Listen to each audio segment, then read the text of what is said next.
So we've been administering either Suboxone or methadone, Sublocade, Vivitrol for a number of years now in Chesterfield County Jail. We actually started a major effort to create a MAT pod prior to COVID coming in. When COVID came in, it pretty much got shut down. But we were able to revive that earlier this year and in earnest started an entire MAT pod.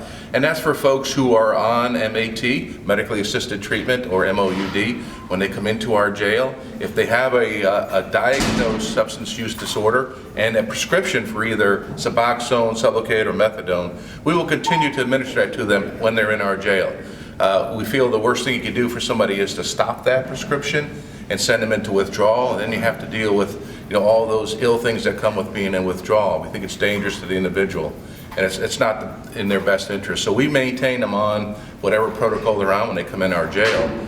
The other thing we do is if we find somebody who comes into our jail who is not yet on a protocol, an MAT, and it would best serve them to be on one, Dr. Gay will start them on a protocol after they get into our system, so they can transition into that either maintenance or tapered off into recovery. So the program has been very successful so far. It's been well received, and I think it's just the right thing to do and what we need to do to help those suffering from the disease of addiction. Because we do it, we have to have other jails do the same thing in other prisons because it is something that is standard of care, and it helps us out when people do get transferred to other jurisdictions, that they maintain their medication so that they don't lose tolerance and then have an opportunity to overdose when they do get out.